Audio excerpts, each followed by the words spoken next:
I'm Andrea Long, and I've been planning this escape for 8 months.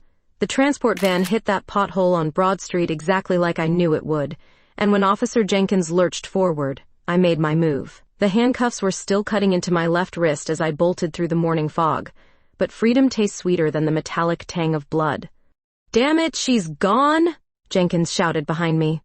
The streets of Richmond blurred past as I ran, my orange jumpsuit a beacon I needed to ditch fast. Every siren in the distance made my heart pound harder, but I knew these alleys better than they thought. Growing up here before Richard destroyed my life had its advantages. 20 minutes later, I was crouched in the abandoned Riverside warehouse, trying to catch my breath. The place reeked of rust and broken dreams, but it was shelter. My hands shook as I examined the cuff still dangling from my wrist like some twisted jewelry. Meanwhile, across town, Officer Mary Taylor was having her morning coffee when the radio crackled to life. "All units, we have an escaped prisoner. Andrea Long, 5'6", brown hair, green eyes. Considered dangerous." Mary nearly choked on her coffee. This was it, her first real case since joining Richmond PD 6 months ago. She'd been stuck with traffic duty and domestic calls, but an escaped convict? This could make her career. "I'll take the downtown grid," she radioed back, already heading for her patrol car. As Mary drove through the foggy streets, something nagged at her about the case file she'd glimpsed. Andrea Long convicted of embezzling $200,000 from Diaz Construction. But the woman in the mugshot didn't look like a hardened criminal. Those green eyes held something else entirely. Back in the warehouse, I was fighting memories I'd tried to bury. Richard's face the day he testified against me, that smug smile when the judge read my sentence. He'd played his part perfectly, the heartbroken boyfriend whose trust had been betrayed. "You should have just married me, Andrea," he'd whispered during a court recess. None of this had to happen. But I knew what marriage to Richard Diaz really meant. I'd seen the bruises he'd left on his secretary, heard the threats he made to business partners who crossed him. When I tried to leave him, he made sure I'd never be free. The sound of footsteps outside snapped me back to the present. Through a broken window, I saw a police cruiser pulling up. My heart hammered as a blonde officer stepped out, hand resting on her weapon. Officer Mary Taylor approached the warehouse cautiously. Something felt different about this case, and she'd learned to trust her instincts. The morning mist clung to the building like secrets, and she had the strangest feeling she was about to uncover more than just an escaped prisoner. "Richmond PD," she called out. "I know you're in there." I held my breath in the shadows, watching this young cop move with careful precision. She was maybe 5'4", blonde hair pulled back in a regulation ponytail, blue eyes scanning every corner. There was something about her that didn't scream hardened veteran. "Look, I just want to talk," Mary continued, her voice softer now. "Maybe we can figure this out." That's when I knew she was different. Most cops would have called for backup by now, come in guns blazing. But this one, she was actually listening to whatever instinct told her this situation wasn't what it seemed. I stepped out of the shadows, hands visible, that damn handcuff catching the morning light filtering through broken windows. "Don't shoot," I said quietly. "I'm not armed." Mary's eyes met mine, and for a moment the whole world stopped. Those blue eyes widened slightly, and I saw something I hadn't expected, doubt. Not about catching me, but about whether I belonged in handcuffs at all. "Andrea Long?" she asked, though she already knew. "That's me, the dangerous criminal." I couldn't keep the bitterness out of my voice. Mary studied my face, comparing it to whatever image she had in her head. "You don't look dangerous." "Looks can be deceiving, officer." I waited. "Taylor?" "Mary Taylor." She paused, gun still drawn but lowered. "Why did you run?" "Because I'm innocent." The words came out harder than I intended. "And the man who put me in there won't stop until I'm dead."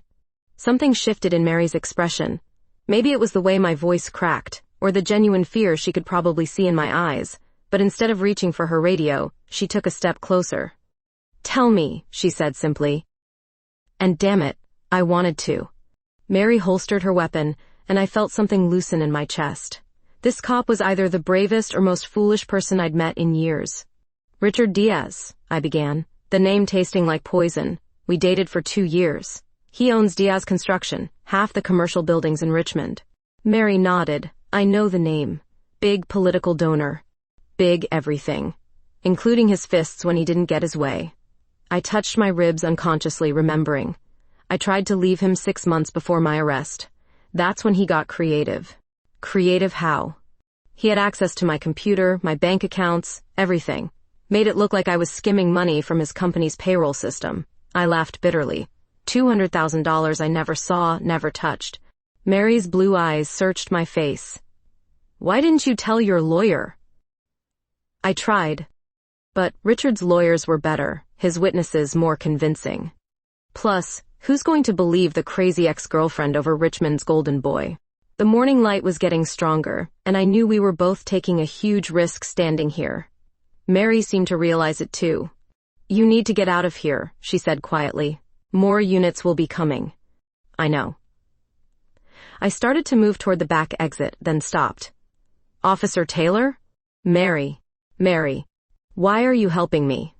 She was quiet for a long moment. Because I've seen what men like Richard Diaz do to women, and because something about your story rings true.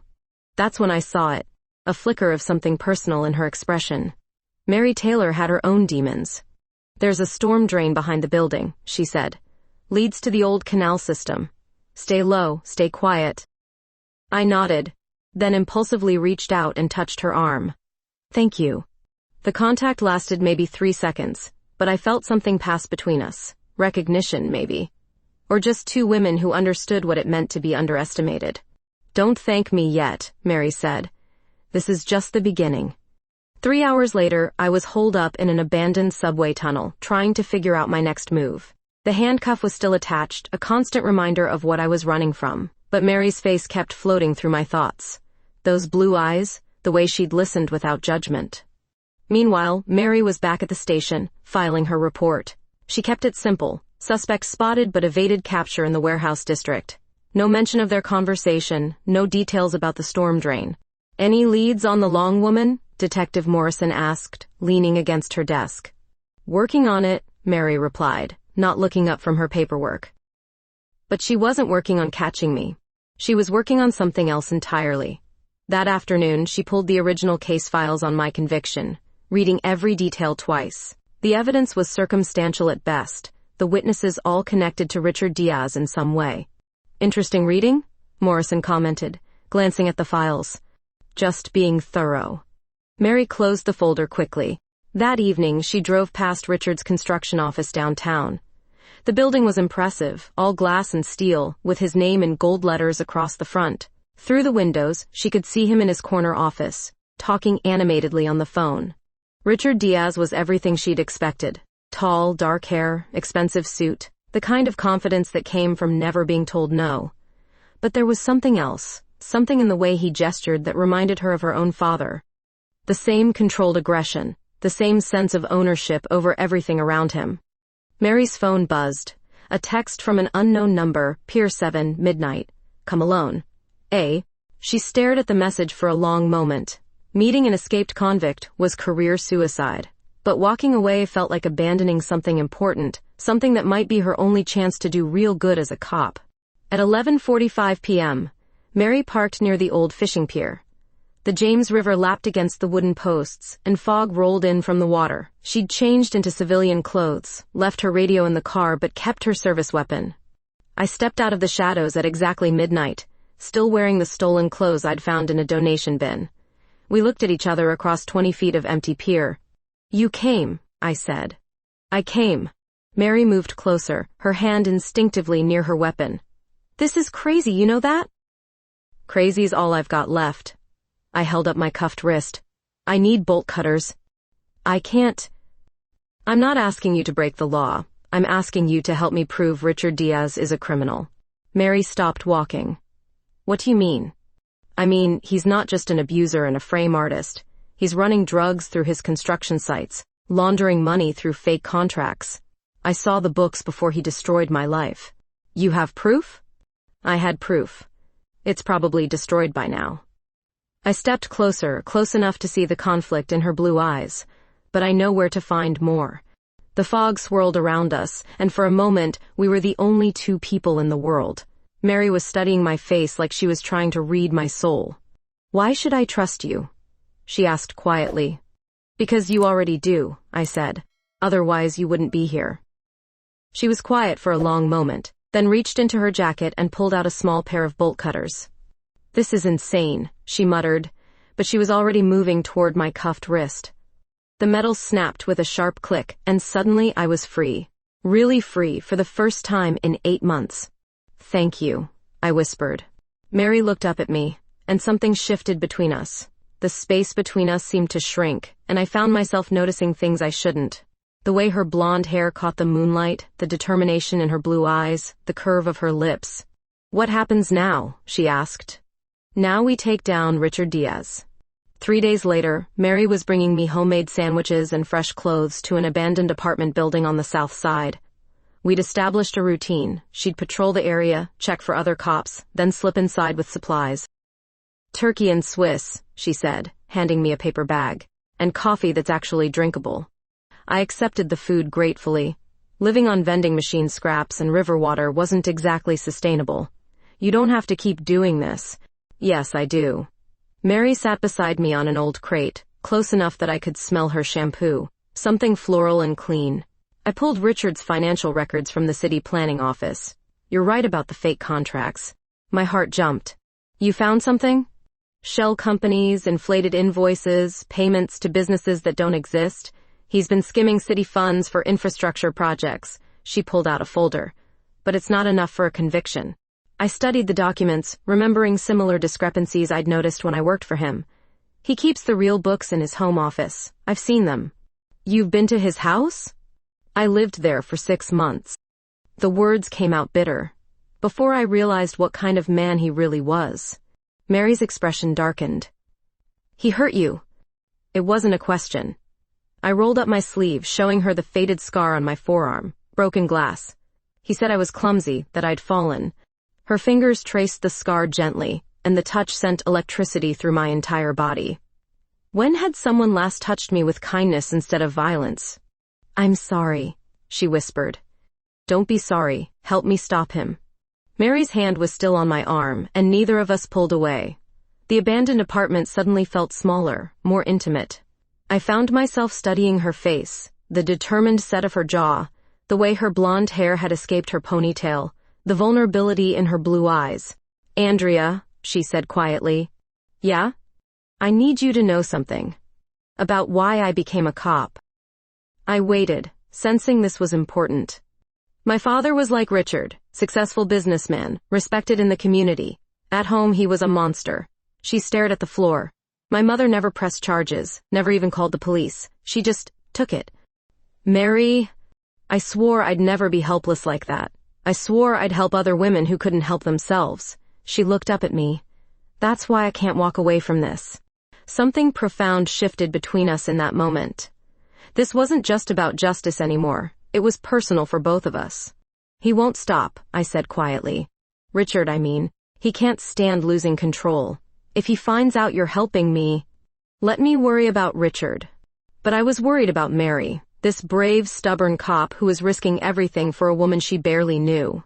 When had anyone ever done that for me? The late afternoon light filtered through broken windows, casting shadows across her face. Without thinking, I reached up and tucked a strand of blonde hair behind her ear. The gesture was intimate, more intimate than I'd intended. Mary's breath caught. "Andrea, I know this is complicated," I whispered. "I know I'm the last person you should trust." "You're not." Her voice was barely audible. "You're exactly who I should trust." We were sitting so close I could count the flecks of gold in her blue eyes. The air between us felt charged, dangerous. I'd been in prison for 8 months, isolated from any human warmth, and here was this woman offering me something I'd almost forgotten existed. "This is crazy," she breathed. "Everything about this is crazy." Mary's hand came up to cup my cheek, and I leaned into the touch like a starving person. When had I last felt safe? When had anyone looked at me the way she was looking at me now? "We shouldn't," she said, even as she leaned closer. "No, we shouldn't." But neither of us pulled away. The kiss was inevitable, soft and tentative at first, then deeper as we both stopped fighting what was happening between us. Her lips were warm and gentle, nothing like the harsh kisses Richard had demanded. This was different. This was choice. When we finally broke apart, we were both breathing hard. "Damn," Mary whispered. "Yeah." We sat there in the golden afternoon light, foreheads touching, both of us trying to process what had just happened. I'd kissed a cop. She'd kissed an escaped convict. In any other circumstances, it would have been absurd. This complicates things, Mary said finally. Everything was already complicated. She laughed softly, and the sound made my chest tight. True. The moment was broken by the sound of sirens in the distance, both of us tensed, instinctively pulling apart. Mary moved to the window, checking the street below. It's okay, she said after a moment. Not for us. But the reminder of reality was stark. I was still a fugitive. She was still a cop. And Richard Diaz was still out there, probably getting more dangerous by the day. I should go, Mary said reluctantly. My shift starts in an hour. She gathered her things, but at the doorway, she turned back. Andrea? Tonight, after my shift. I'll come back. We'll figure out how to get into Richard's house. I nodded, not trusting my voice. After she left, I sat alone in the gathering darkness, touching my lips where hers had been.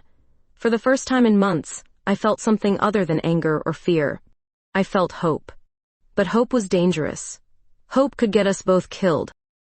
Outside, Richmond's evening lights began to flicker on, and somewhere in that maze of streets, Richard Diaz was planning his next move. I just prayed Mary and I would be ready for whatever came next. Mary returned to my hideout that night with more than just food. She'd brought a laptop, surveillance photos, and a determination that made my pulse quicken. Richard's security system has a blind spot on the east side, she said, spreading the photos across a makeshift table. Service entrance, no cameras. I studied the images of the house where I'd once lived, where I'd once thought I might build a future. Now it looked like a fortress. He changes the codes weekly, I said, but he's predictable. Birth dates, anniversaries, numbers that matter to him. What matters to Richard Diaz? Control, power, himself. I pointed to the service door. Try his birthday backwards, then his social security number. Mary made notes, her blonde hair falling forward as she worked. I found myself watching the way she bit her lip when concentrating, the graceful movement of her hands. When had I started noticing these details? There's something else, she said without looking up. I ran background checks on Richard's business associates. 3 of them have connections to known drug dealers. That's new. When I was with him, it was just financial fraud. People evolve, usually in worse directions. Mary finally looked up, catching me staring. What? Nothing. Just, thank you. For believing me. Something soft passed across her features. Andrea, I need you to know something. This isn't just about the case anymore. My heart did something complicated in my chest. What do you mean? I mean what happened between us earlier. That wasn't just adrenaline or circumstance. She moved closer, her blue eyes serious. I haven't felt this way about anyone in a long time. Mary, I know it's insane. I know the timing is terrible. But I can't pretend it didn't happen. Neither could I. The kiss had been replaying in my mind all evening, along with dangerous thoughts about what might happen between us if we survived this mess. You barely know me, I said quietly. I know enough. I know you're brave, and you're fighting for something bigger than yourself. I know you make me want to be better than I am. The sincerity in her voice nearly undid me. When had anyone seen me as brave instead of broken? This could destroy your career. Some things are worth the risk. Mary reached for my hand, and I let her take it. Her fingers were warm, steady, everything mine weren't. We sat there in the dim light of the abandoned apartment, holding hands like teenagers, both of us aware we were crossing lines that couldn't be uncrossed. Tell me about before, she said. Before Richard, before all this. Who were you? The question caught me off guard. I was an accountant. Boring, right? I had a small apartment, a cat named Fitzgerald, dreams of maybe opening my own practice someday. What happened to Fitzgerald? Richard said cats were dirty, made me get rid of him. The memory still stung. I should have known then. Anyone who makes you give up something you love isn't worth loving back, Mary finished. Our eyes met, and I saw understanding there. She knew about sacrifice, about the slow erosion of self that happened in toxic relationships. What about you? I asked. Before you became Richmond's finest? Mary smiled ruefully. College dropout, actually. Art major. I wanted to paint, maybe teach. Then my father died, and I realized I needed to do something that mattered. Art matters. Not the way justice does. Not the way protecting people does. She squeezed my hand. Not the way this does. The space between us seemed to shrink again. I was acutely aware of her proximity, the way her uniform shirt had come untucked, the faint scent of her perfume mixing with the musty air of our hideout. "Mary," I whispered. "I know. This is crazy." But she didn't pull away when I leaned closer. This time the kiss was different, less tentative, more urgent. Her hands tangled in my hair, and I pressed closer, desperate for the warmth and connection I'd been denied for so long. When we broke apart, we were both breathing hard. "We should focus on the plan," Mary said, but she didn't move away. "We should," I agreed, making no effort to create distance. Instead, we stayed close, foreheads touching, sharing breath and possibilities. For a moment, the danger outside didn't matter. Richard didn't matter. Nothing mattered except this woman who'd risked everything to believe in me. "After this is over," Mary said quietly. "After we prove your innocence and put Richard away, what then?" "I don't know. I haven't thought past survival. Think past it now." I closed my eyes, trying to imagine a future that didn't involve running or hiding. Maybe I'd get my accounting license back, find a new apartment, get another cat. Sounds nice. What about you? Maybe I'd learn to paint again. Take some classes. Remember what it felt like to create something beautiful instead of just chasing criminals. We were painting a picture of a life together without saying it directly. Both of us knew it was premature, maybe impossible. But the hope was intoxicating. The moment was interrupted by Mary's radio crackling to life. She'd left it on low volume, monitoring police chatter. "All units, be advised. Richard Diaz has filed a complaint about harassment. Claims Officer Taylor has been asking inappropriate questions about his personal life." Mary's face went pale. "Damn. He knows," I said. "He knows you're helping me." "Not necessarily. Could just be standard intimidation." But we both knew better. Richard was smart, connected, and paranoid. If he suspected Mary was involved in my escape, he'd move quickly to neutralize the threat. "You need to stay away from me," I said, pulling back. "This is too dangerous." "No." Mary's voice was firm. "We're in this together now. Mary, be reasonable. If he destroys your career, then we make sure he doesn't get the chance." She stood up, gathering the surveillance photos. "We're breaking into his house tomorrow night. No more waiting, no more planning. We get the evidence and end this." I wanted to argue, to protect her the way she'd been protecting me. But I could see the determination in her blue eyes, the set of her jaw that said the decision was made. "Okay," I said finally. "Tomorrow night." Mary nodded, then leaned down and kissed me again, soft and quick. "For luck," she said. After she left, I sat alone in the darkness, touching my lips and trying not to think about all the ways tomorrow could go wrong. The next evening, Mary and I approached Richard's house like we were walking into a trap. Because we probably were. "Security system's down," Mary whispered, checking her phone. "I had a friend in tech support run a diagnostic. Should give us 20 minutes. Richard's house loomed before us, all glass and steel like his office building. I'd once thought it was beautiful. Now it looked like a monument to arrogance.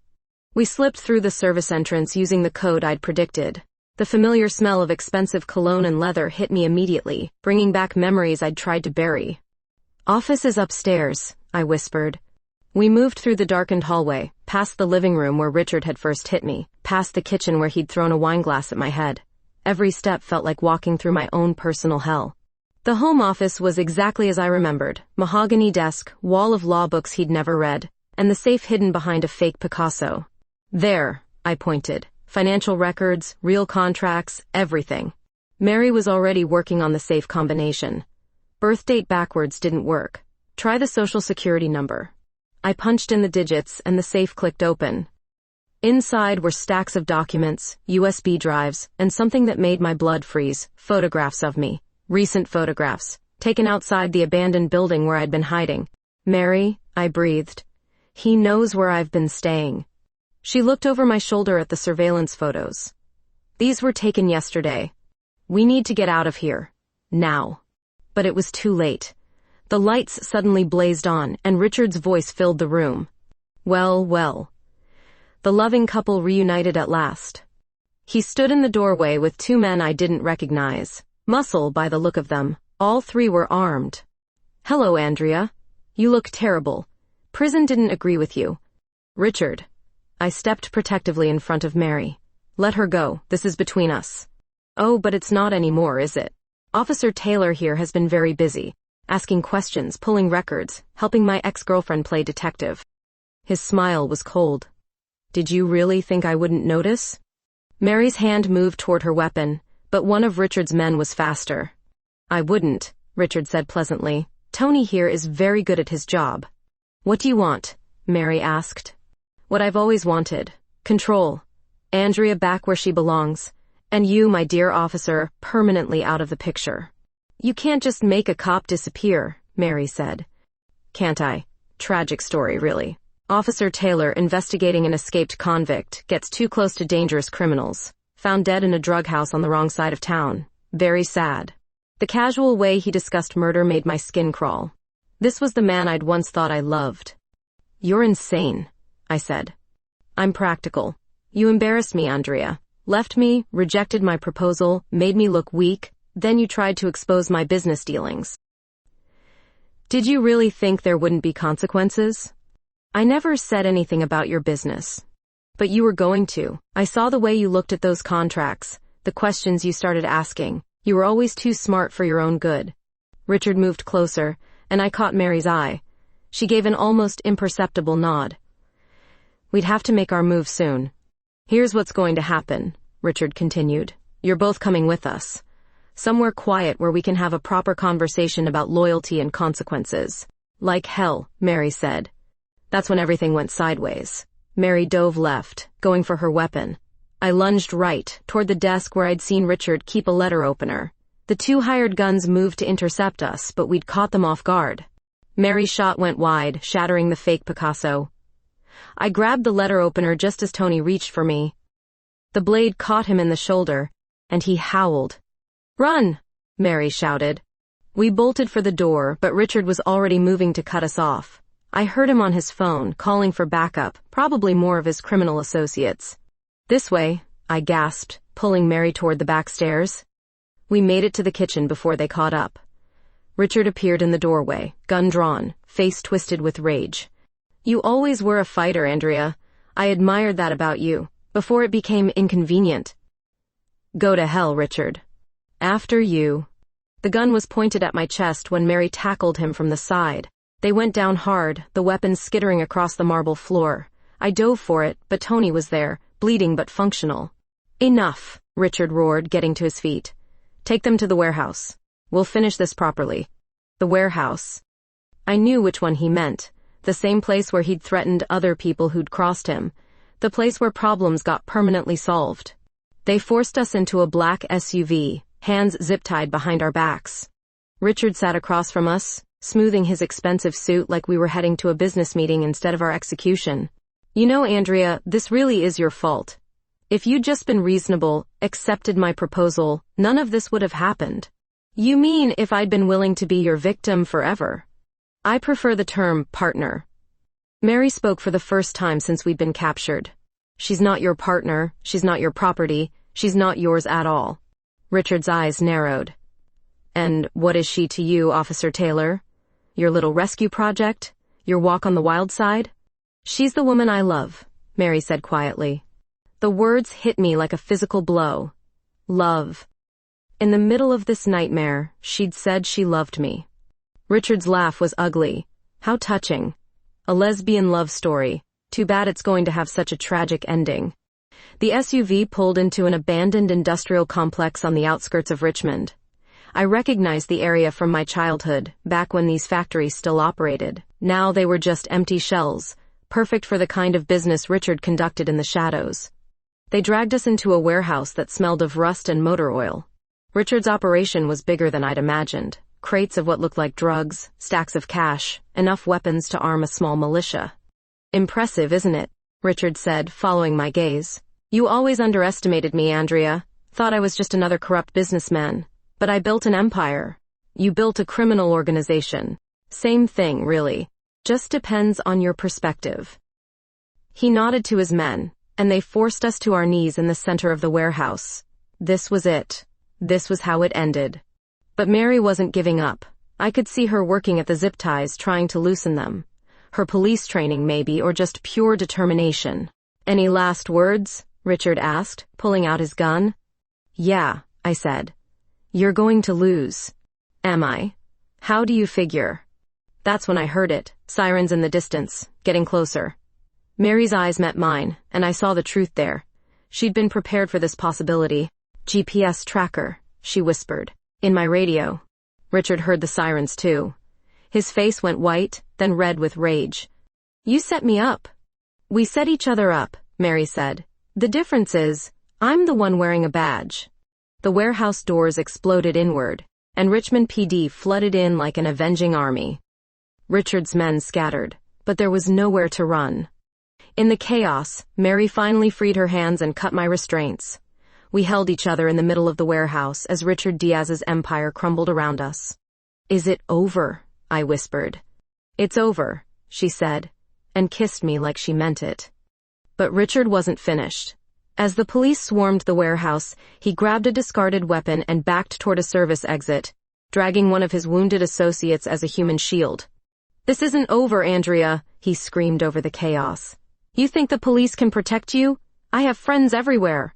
Detective Morrison was shouting orders, coordinating the arrest of Richard's crew. But in the confusion, Richard slipped through the back exit with two of his men. Mary and I were still on our knees, hands finally free, watching our victory turn into something more complicated. "He's gone," I said, my heart sinking. Not for long. Mary was already on her radio. "All units, suspect Richard Diaz fleeing on foot, armed and dangerous. Set up a perimeter around the industrial district." But I knew Richard better than the police did. He had escape routes planned, safe houses scattered around Richmond, resources they couldn't imagine. This wasn't over. "Mary," I grabbed her arm. "He'll come after us. He can't let this stand." "Let him try. We have enough evidence in that warehouse to put him away for life." "You don't understand. This is personal for him now. He'd rather die than lose control completely." As if to prove my point, Richard's voice echoed through the warehouse from somewhere outside. He'd found a megaphone or PA system. "Andrea, I know you can hear me. Come out and I'll let your girlfriend live. You have 5 minutes to decide." The police officers looked around nervously. This wasn't standard procedure. Escaped suspects didn't usually negotiate in public. "Don't even think about it," Mary said, reading my expression. "We don't negotiate with terrorists." "He's not a terrorist, he's worse. He's a man who thinks he owns people." Detective Morrison approached us, his face grim. "We've got the warehouse surrounded, but Diaz has taken position in the old water tower. Sniper's nest, clear view of all exits." My blood went cold. The water tower overlooked the entire industrial complex. From up there, Richard could pick off anyone who tried to leave. "How many men does he have with him?" Mary asked. "At least 3, maybe more. They're armed with rifles, and they know the terrain better than we do." This was turning into a siege. Richard had always been a chess player, thinking 3 moves ahead. He'd probably planned this contingency from the moment he decided to kidnap us. "Time's running out, Andrea," Richard's voice boomed across the complex. 4 minutes! "He's bluffing," Mary said. "He won't shoot you. You're too valuable to him alive." "Maybe. But he'll definitely shoot you." The truth hung between us like a blade. Richard would kill Mary without hesitation, not just to hurt me, but to eliminate a witness to his crimes. She was expendable in his twisted logic. "We need to get out of here," I said. "All of us. There has to be another way." Detective Morrison shook his head. "He's got all the exits covered. We're trapped until SWAT arrives." "How long for SWAT?" 20 minutes, maybe 30. Richard wasn't going to wait 30 minutes. He was already unstable, and every second that passed made him more dangerous. 3 minutes, Andrea. Don't make me come down there and get you." That's when Mary did something that stopped my heart. She walked toward the main warehouse door, hands raised. "Mary, no!" I lunged after her, but 2 officers held me back. "Richard," she called out. "This is Officer Taylor. I'm coming out. Don't shoot." "Mary, what the hell are you doing?" Morrison hissed. "My job, protecting civilians." She looked back at me and I saw the determination in her blue eyes. Andrea's not going out there. Neither are you. I struggled against the officers holding me. He'll kill you. Maybe. But he'll definitely kill you if I don't try something. This is insane. Everything about this is insane. Mary smiled, the same smile she'd given me during our first kiss. But some things are worth the risk. She pushed open the warehouse door and stepped into the harsh morning sunlight. I could see Richard in the water tower, rifle trained on the entrance. This was his moment of triumph, the moment when he reclaimed control. "Let Andrea go," Mary shouted. "Take me instead." "Officer Taylor," Richard's voice carried clearly across the complex. "How noble. But I don't think you understand the situation. I don't want just one of you, I want both. Then you'll have to settle for disappointment." Mary was walking further from the warehouse, drawing Richard's attention away from the building, away from me. It was the bravest, most selfless thing I'd ever seen anyone do. "Stop right there," Richard commanded. Mary kept walking. "Come down and stop me yourself, Richard. Unless you're too much of a coward to face someone who can fight back." She was baiting him, using his ego against him. It was brilliant and terrifying at the same time. "You think you're clever, don't you? Think you can manipulate me like you've manipulated Andrea? I haven't manipulated anyone. Unlike you, I don't need to control people to feel powerful." That hit home. Even from a distance, I could see Richard's posture change, his grip on the rifle tighten. "Careful, officer. You're talking to a man with nothing left to lose." "Good. Those are the most dangerous kind." Mary was almost to the center of the complex now, completely exposed. If Richard decided to shoot, she'd be dead before she hit the ground. "1 minute," I shouted, breaking free from the officers. "Mary, get back here." But she wasn't coming back. She'd made her choice, just like I'd made mine when I escaped from prison. Sometimes you had to risk everything for the people you loved. "Time's up," Richard announced. "Both of you, in the center of the complex. Now. Or I start shooting everyone I can see." I looked at Mary, standing alone in the courtyard, and made my decision. If we were going to die, we'd die together. "Andrea, don't," Morrison warned. "Some things are worth the risk," I said, echoing Mary's words. I walked out of the warehouse and joined Mary in the center of the complex. She took my hand without looking at me, her fingers steady despite everything. "This is romantic and all," Richard called down, "but playtime's over." 3 rifle barrels appeared over the edge of the water tower, all pointed at us. This was it. This was how Richard Diaz's story ended, with him holding all the power, dictating the terms of life and death. Except he'd forgotten one crucial detail. Mary Taylor was a cop, and cops always had backup plans. The sound of helicopters filled the air before Richard could pull the trigger. Not police helicopters, but news crews. Mary's backup plan wasn't SWAT or more officers. It was publicity. "What the hell?" Richard's voice cracked over the megaphone. "Live television," Mary called up to him. "Channel 12 News, Channel 6, probably CNN by now. The whole city's watching, Richard. You really want to commit murder on live TV?" I could see the news helicopters circling overhead, cameras trained on the water tower. Richard had wanted control, but now he was trapped by his own visibility. "You clever little witch," he snarled. "I learned from the best. You always said media attention was everything in this city." Richard's rifle wavered. He was realizing what Mary had figured out. Killing us now would make him the most wanted man in America. His political connections, his money, none of it would matter if he became a cop killer on national television. "This doesn't change anything," he shouted, but his voice had lost its certainty. "Doesn't it? Look around, Richard. Your empire's finished. Your men are in custody. Your dirty money's evidence now. What exactly are you fighting for?" The truth was brutal and obvious. Richard had already lost everything that mattered to him. Power, respect, control. We were just the symbols of his failure. "I'm fighting for what's mine," he screamed. "I was never yours," I called back. "No one belongs to you, Richard. That was always your problem." The standoff stretched on, news helicopters buzzing overhead like mechanical vultures. I could see police snipers taking position on nearby buildings, but they couldn't get a clear shot with Richard's men spread across the water tower. Then Detective Morrison's voice came through a bullhorn. "Richard Diaz, this is the Richmond Police Department. You're surrounded. Release the hostages and surrender." Hostages? Richard laughed bitterly. These aren't hostages. This is my family. My property. I'm not your property, I shouted back. I'm not anyone's property. You were mine for 2 years. You lived in my house, wore my ring, promised to marry me.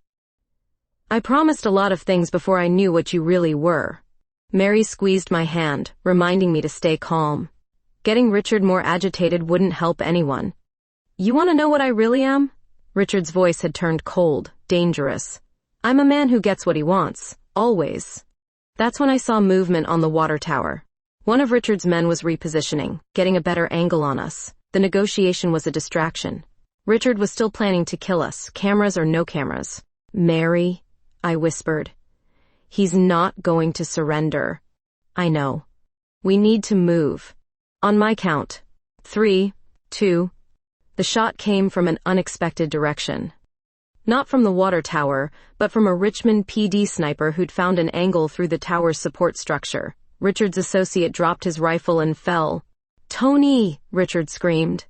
In the chaos that followed, Mary and I ran for cover behind a concrete barrier. More shots rang out, police and criminals exchanging fire while news helicopters broadcast it all live. This is insane, I gasped. Welcome to my world, Mary replied, checking her service weapon.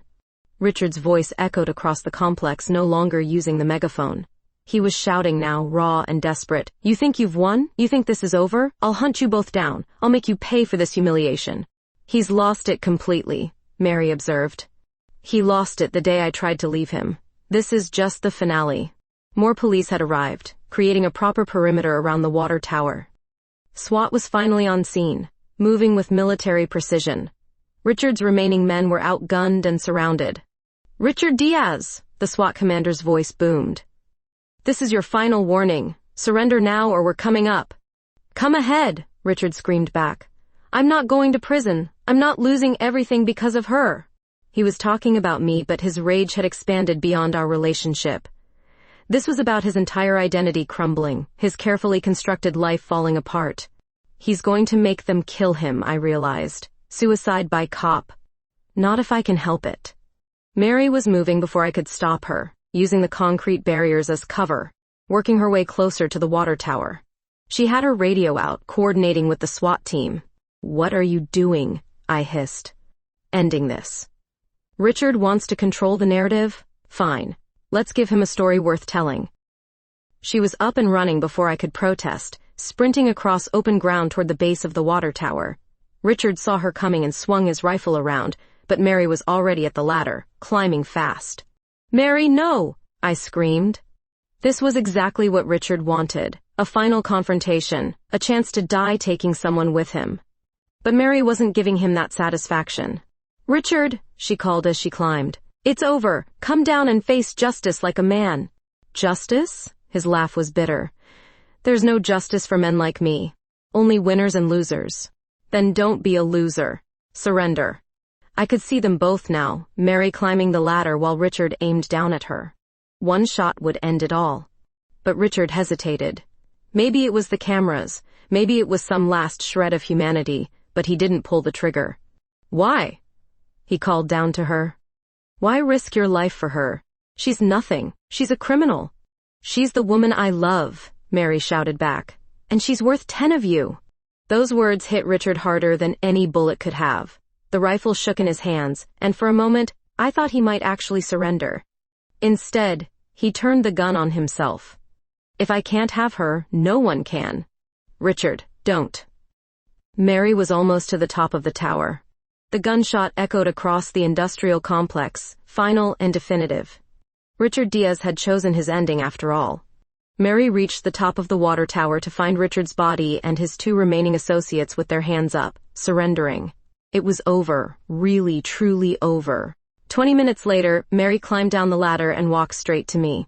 We held each other in the middle of the chaos, police and paramedics and news crews swirling around us. Is he dead? I asked. Yes.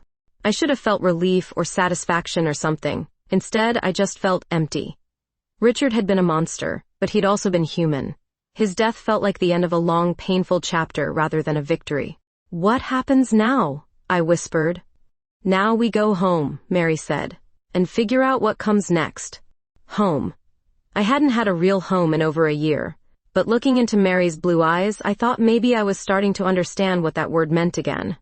3 weeks later, I was sitting in a courtroom, watching my conviction get officially overturned. The evidence from Richard's warehouse had been overwhelming, financial records proving the embezzlement was his, not mine, along with documentation of his drug operation and money laundering scheme. The court finds that Andrea Long was wrongfully convicted, Judge Martinez announced. All charges are hereby dismissed, and Miss Long's record is expunged. Mary squeezed my hand from the gallery. She was in civilian clothes, having been placed on administrative leave pending an internal investigation. Helping an escaped convict, even for the right reasons, had consequences. How does it feel? My court-appointed lawyer asked as we left the courthouse. Surreal, I admitted. I keep waiting for someone to tell me it's a mistake. But it wasn't a mistake. I was free, legally and completely. Richard's death had made headlines for a week, and the subsequent investigation had exposed corruption that reached deep into Richmond's political establishment. I was just one victim among many. Mary was waiting for me on the courthouse steps, looking beautiful in a simple blue dress that matched her eyes. The media attention had been intense, but it was finally dying down. So, she said, falling into step beside me. What does a newly exonerated woman do with her freedom? I was thinking about getting an apartment. Maybe a cat. Sounds like a good start. We walked through downtown Richmond, past the construction sites where Richard's company had once operated. New contractors were finishing the projects now, legitimate ones. The city was healing, slowly but surely. Mary, I said as we reached her car. About your job? Don't worry about it. Internal Affairs cleared me yesterday. Turns out helping expose a major criminal conspiracy outweighs the procedural violations. Relief flooded through me. Really? Really. Though I am being transferred to a different precinct. Conflict of interest, they said. Because of us? Because of us. We drove to Mary's apartment in comfortable silence. It was a small place, neat and organized, with paintings on the walls that she'd done herself. Landscapes mostly, soft watercolors that captured Richmond's gentler side. These are beautiful, I said, studying a painting of the James River at sunset. Thank you. I've been painting again in my spare time. I'm glad. Mary moved behind me, her arms circling my waist. Andrea, I need to ask you something. What? What we have, what's happening between us. Is it real? Or is it just trauma and adrenaline and two people who went through hell together? I turned in her arms, looking into those blue eyes that had become my anchor. What do you think? I think I've never felt this way about anyone. I think you're brave and strong and beautiful, and I think I'm falling in love with you more every day. Just falling? Okay. I think I'm already completely gone. I kissed her then, soft and sweet, tasting the truth of her words. When we broke apart, we were both smiling. For the record, I said, it's real. This is real. Good. Because I have another question. What? Will you stay? Tonight, I mean. And maybe tomorrow night. And maybe... forever? I was going to say for as long as you want to, but forever works too. I kissed her again, deeper this time, letting her feel my answer. When we finally made it to her bedroom, everything felt right for the first time in years. Mary's hands were gentle as she undressed me, reverent almost, like she was unwrapping something precious. Are you sure? She whispered against my neck. I've never been more sure of anything. We made love slowly, carefully, learning each other's bodies and responses. Mary was patient and generous, nothing like the selfish taking I'd known with Richard. This was giving and receiving in equal measure, two people choosing to be vulnerable together. Afterwards, we lay tangled in her sheets, my head on her chest, listening to her heartbeat. I love you, I said quietly. I love you too. It was the first time I'd said those words and meant them completely. With Richard, love had been conditional, transactional. With Mary, it was simply true. What happens now? I asked. Now we build something together, something real and honest and ours. I don't have much to offer. No job, no money, no real prospects. You have yourself. That's everything. I lifted my head to look at her. You really mean that? I really do. Mary's fingers traced patterns on my bare shoulder, and I shivered at the contact. Everything about her touch was electric, awakening parts of me I'd thought Richard had killed. I want to do this right, I said. Take our time, build something solid. We have all the time in the world. But even as she said it, I could see the uncertainty in her eyes. We'd been through trauma together, shared danger and adrenaline and life or death moments. Would what we had survive ordinary life? Grocery shopping and bill paying and all the mundane realities of a normal relationship? Hey, Mary said, reading my expression. Whatever you're thinking, stop. I'm just wondering if this is real or if we're both still in shock. Want to know how I know it's real? How? Because I'm not thinking about the case anymore. I'm not thinking about Richard or the investigation or any of it. I'm just thinking about you and how much I want to wake up next to you tomorrow morning. Just tomorrow morning? Every morning. For as long as you'll have me. I kissed her again, tasting the promise in her words. Outside, Richmond was settling into evening, the city lights beginning to twinkle. But inside Mary's bedroom, wrapped in her arms, I felt like I was finally home. I love you, I whispered again, because the words felt new and important and worth repeating. I love you too, she replied, and I believed her completely. For the first time in over a year, I fell asleep feeling safe. 6 months later, I was standing in the kitchen of our small house on the outskirts of Richmond, making coffee and watching Mary paint at her easel by the window. The morning light caught the gold in her blonde hair, and I still got that flutter in my chest every time I looked at her. You're staring again, she said without turning around. Can't help it. You're beautiful when you're concentrating. I'm beautiful all the time. True. We'd found this house 3 months ago, a little craftsman bungalow with hardwood floors and a garden that needed work. It was perfect for 2 women starting over, building something new together. My accounting license had been restored, and I'd started my own small practice. Nothing fancy, just helping local businesses with their books, but it was honest work and it was mine. Mary had transferred to a precinct across town and was taking art classes at the community college. How's the painting coming? I asked, bringing her coffee. Good, I think. Want to see? She turned the easel toward me, revealing a landscape of the James River where we'd first kissed as free women. The colors were soft and dreamy, capturing something hopeful about that night. It's beautiful, I said, meaning it. It's for you, for our 6-month anniversary. We have an anniversary now? We have lots of anniversaries. First kiss, first I love you. First time you stayed the night. First time we almost died together. That one's less romantic. I laughed, kissing the paint smudge on her cheek. I love all our anniversaries. Even the terrifying ones? Especially those. They led us here. Fitzgerald II, a gray tabby we'd adopted from the shelter, wound around my legs purring. Having a cat again felt like reclaiming a piece of myself I'd lost. Are you happy? Mary asked suddenly. What kind of question is that? The kind that matters. Are you happy, Andrea? Really happy? I studied her face, seeing genuine concern there. Why are you asking? Because yesterday you got quiet when we passed Richard's old office building, and last week you had nightmares 3 nights in a row. She was right. The trauma didn't just disappear because we were in love. Some days were harder than others, filled with memories and what-ifs, and the lingering fear that this happiness was too good to last. I'm happy, I said carefully. But I'm also still healing. We both are. I know. I just want to make sure I'm not pushing too hard, wanting too much too fast. I set down my coffee and took her hands, paint-stained and strong. Mary Taylor, you are exactly what I need, exactly when I need it, every day.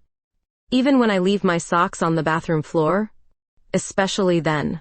She smiled, the worry lines around her eyes softening. I love you. I love you too.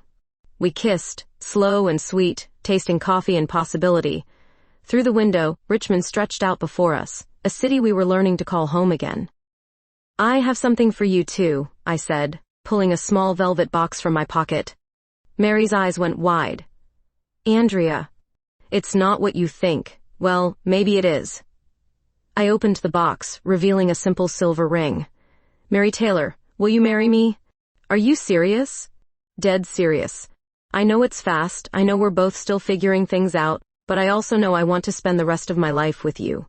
Tears were streaming down her face now. Yes, yes, of course, yes. I slipped the ring onto her finger, and she tackled me, both of us laughing and crying at the same time. Fitzgerald ran for cover as we tumbled onto the couch, kissing like teenagers. This is insane, Mary gasped between kisses. Everything about us is insane. I don't care. I love our insane life. Even if people talk, even if it's complicated, especially then. We made love on the couch as the morning light streamed through the windows, urgent and tender and full of promises. Afterward, Mary traced lazy patterns on my skin while I played with her engagement ring. When? She asked. When what? When do you want to get married? Tomorrow, next week. Whenever you want. How about next month? Small ceremony, just us and a few friends? Perfect. We spent the rest of the morning making plans, calling friends, researching venues. It felt surreal and wonderful and exactly right. That afternoon, we drove to the James River, the same spot where Mary had first told me she loved me. The water was calm, reflecting the spring sky like a mirror. 1 year ago, I was in prison, I said, standing at the water's edge. 6 months ago, I was running for my life. Now I'm engaged to the woman of my dreams. Life's funny that way. Funny's one word for it. Mary put her arms around me from behind, and I leaned into her warmth. Any regrets? About what? Any of it. The escape, the danger, getting involved with a criminal, ex-criminal, and no regrets. Well, maybe one. What? I regret that it took Richard destroying my life for me to find you. Maybe it didn't.